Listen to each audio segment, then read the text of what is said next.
Good morning, students. Welcome to SKV number 1, Chandnagar, class 10th, English, worksheet 40. This week we'll learn about good manners. Good manners are important as they make others feel good. It is a way to pay your respect. Good manners show the best in you and encourage others to do their best too. Practicing good manners on a daily basis makes life more pleasant. अब ये जो सारी बातें मैंने बोली कोई नई नहीं है, आप शुरू से सुनते आए हैं और वही हम अभी आज फिर रिपीट करेंगे. अच्छी आदतें ज़रूरी हैं क्योंकि वो इंसान को खुद अच्छा महसूस करवाती हैं. आप जब दूसरों को इज़्ज़त देते हैं तो उसमें आप अपनी मैनर्स जब दिखाते हैं, अच्छी मैनर्स उनकी तरफ में, तब आपको मालूम चलता है कि आप किसी की इज़्ज़त कर रहे हैं. गुड मैनर्स आप कितने अच्छे हैं और दूसरों को आपके साथ अच्छी तरह से बर्ताव करना चाहिए, इस बात का बढ़ावा देता है. गुड मैनर्स जब आप डेली आदतों में डालते हैं तो ज़िंदगी और प्यारी बन जाती है. You'll wonder why we started with good manners. Because good manners and modals go hand in hand. जब आपको पहले मैंने मॉडल्स के बारे में करवाया था तो आपको बताया था कि गुड क्या बताता है, आपकी एबिलिटी, आपकी परमिशन, पॉसिबिलिटी, और शुड क्या बताता है, एडवाइस, मॉरल ऑब्लिगेशन. ये जो हैं ये एक पोलाइट फॉर्म्स हैं आपकी बात करने की.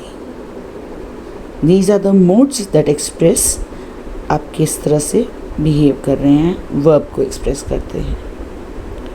The use of modal would, could and should is usually made to show your courtesy to others. जो आपके मॉडल्स हैं would, could और should, इनको ज़्यादातर इस्तेमाल किया जाता है दिखाने के लिए कि आप कितनी प्यार से, कितनी तमीज़ से दूसरों के साथ पेश आते हैं. They are used to talk about possible situations. साथ में इस्तेमाल किए जाते हैं बताने के लिए कि संभावना परिस्थितियों की क्या हो सकती हैं. Could is used to say when an event is possible. Could क्या बताता है, संभावना कि कब क्या चीज़ हो सकती है. Would is used to talk about a possible or imagined situation.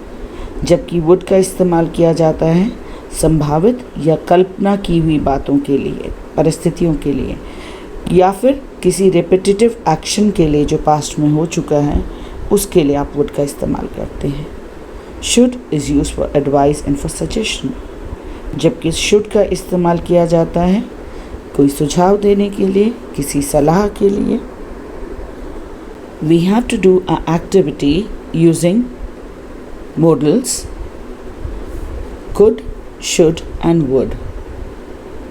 But before that, I'm going to show you how it is used. The first is will you. Will you open the door for me? क्या आप मेरे लिए दरवाज़ा खोलेंगे? यहीं पे अगर हम उसकी जगह would इस्तेमाल करते हैं, would you open the door for me? क्या आप मेरे लिए दरवाज़ा खोल सकते हैं, या would you please के साथ हो जाता है तो would you please open the door for me? क्या आप प्लीज़ मेरे लिए दरवाज़ा खोल देंगे? तो आप खुद सोचिए कि आपको इन तीनों में से किस तरीके से बोलने पे ज़्यादा प्लेजेंट लगेगा. Definitely would you please open the door for me. Now similarly could you please, could you open the door, दरवाज़ा खोल दोगे, खोल सकते हो दरवाज़ा. Could you please open the door? क्या आप प्लीज़ मेरे लिए दरवाज़ा खोल सकते हैं. सो आपको प्लेजेंट क्या लगेगा, जब आपको कोई प्यार से बोल रहा है तब. Next example, could you possibly open the door? क्या आप हो सकता है दरवाज़ा खोल दें.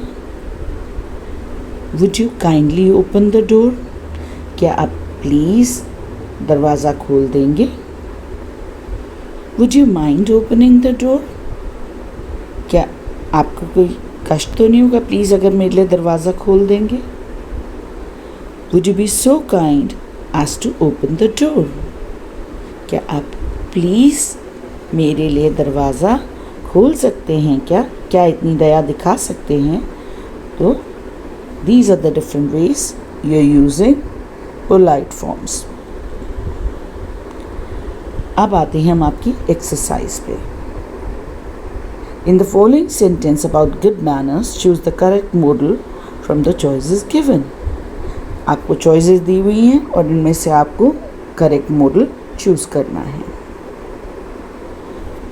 1. Dash stand up when an elder person enters a room. इसमें सलाह दी जा रही है तो क्या आना चाहिए? शुड या वुड? सलाह में हमने एडवाइस में क्या कहा है आपका? Should. It is good manners if you dash make eye contact with people you are talking to. ये क्या है? ये रिपीटेटिव एक्शन है. बार बार जब आप करते हैं किसी चीज़ को तो उसमें क्या आएगा आपका? वुड. अच्छी तमीज़ की बात क्या होती है? जब आप जिससे बात कर रहे हैं उसकी तरफ में फेस करके उससे देखते हुए बात करें. You dash use thank you and you are welcome while talking to others. ये एडवाइस है तो you should. It is considered polite if you dash leave a thank you note.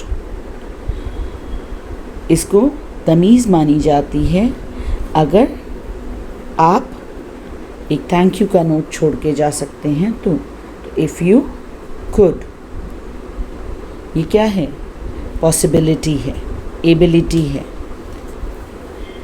Teach children that they dash offer to serve people who enter their homes. बच्चों को सिखाइए कि जब कोई आपके घर आता है तो आप उनको वेलकम करें. तो क्या होना चाहिए? शुड होना चाहिए ना, क्योंकि पॉजिटिव बात कर रहे हैं हम, नेगेटिव नहीं कर रहे हैं. शुड नॉट तो नेगेटिव आ जाता है तो यहाँ शुड आएगा आपका. Next, you dash offer to open the door for others. Again advice है तो एडवाइस में क्या मैंने बताया बेटा आपको? You should open the door for others. Biting nails dash be a complete no for all. ये सलाह है, करा नहीं गया है. नाखून काटना, अपने नाखून चबाना बिल्कुल नहीं हो जाना चाहिए सबके लिए. ये तो शुड है. Licking your fingers at the dining table dash not be done. फिर सलाह है तो क्या होगा? आप डाइनिंग टेबल पे अपनी उंगलियां ना चाटें. ये क्या है? सलाह दी गई है ना, तो should. If you sneeze or cough, you dash use a handkerchief. जब आप खांसते हैं या छींकते हैं तो क्या है? आपको एक रुमाल मुंह पे रखना चाहिए. तो सलाह है ये. अगेन एडवाइस है. When you chew your food, you dash not open your mouth wide. जब आप खाना खाते हैं तो मुंह खोल खोल के नहीं चबाना चाहिए. ये क्या है आपके लिए? सलाह है. तो शुड आएगा बेटा. Next, offering food to the hungry dash be a good deed. आप जब भूखों को खाना खिलाते हैं तो ये एक अच्छी बात होती है.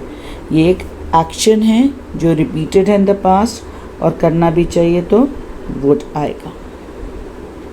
टीजिंग animals dash be both incorrect and immoral. जानवरों को सताना दोनों ही गलत और असामाजिक बात है तो वुड आएगा.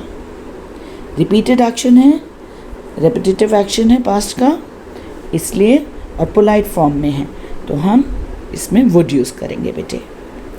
Raising your hand if you wish to say something dash be a good habit. Again repeated action है तो क्या आएगा? वुड आएगा. Offering a seat to the elderly or to women dash be a kind gesture. जब आप किसी बुज़ुर्ग महिला को या किसी महिला को अपनी सीट देते हैं तो ये एक अच्छा आदत मानी जाती है। तो इसमें क्या आएगा? Would. You dash wait for your turn to speak. अब यहाँ एडवाइस आ गई है, आपको अपनी बोलने की बारी तक के इंतज़ार करना चाहिए। तो एडवाइस में हम क्या करते हैं? हम शुड यूज़ करते हैं। So that was all for today. Hope you have a good day.